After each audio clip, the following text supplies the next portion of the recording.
समापा है। मुझे लगता है कि समापन की तरफ इशारा होने लगा है, तो ये हो गया। और कितनी देर मैंने ये हुआ, ये परफॉर्मेंस कितनी देर हुआ? 1 घंटा हुआ क्या? ऊपर हो गया। कल तो हमसे इतना तुम लोग 1 घंटा से ऊपर मैंने तुम लोगों को काफ़ी कुछ बोर किया, निराश किया, नहीं ना? तो एक बार ऐसी ताली बजाओ कि गर्मी पैदा हो जाए।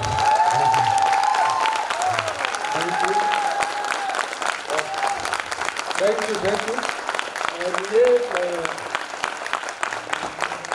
ठीक है, थैंक यू।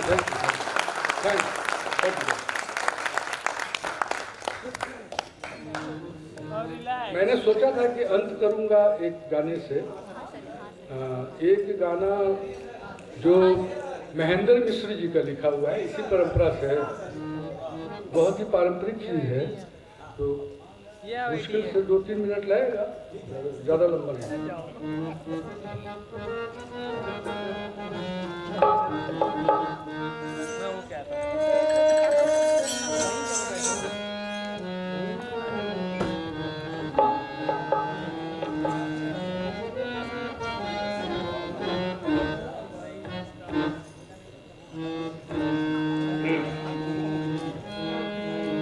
रही है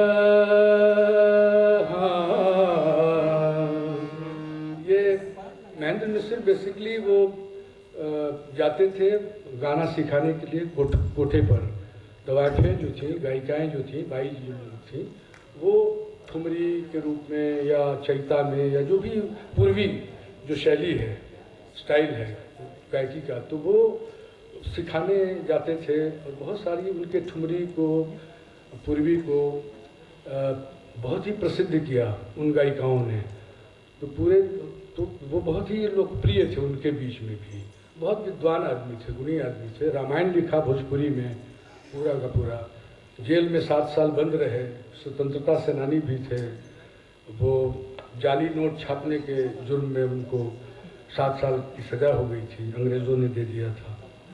तो जाली नोट छापते थे अंग्रेज़ों के पूरे सिस्टम को डिस्बैलेंस करने के लिए, उनका तर्क ये था।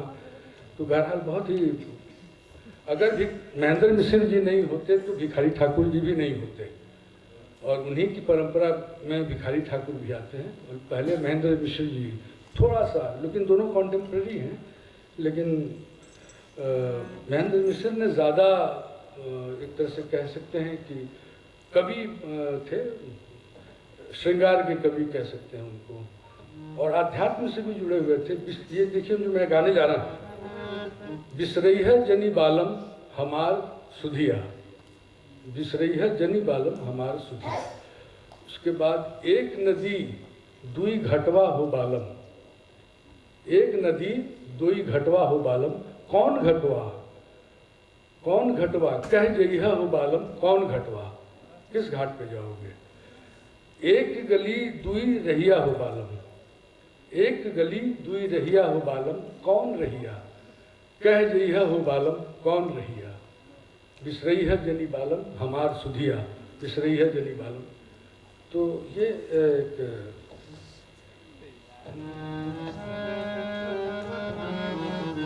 बनारस में भी रहकर उन्होंने इसको ये काफ़ी प्रसिद्ध किया था। बिसरई है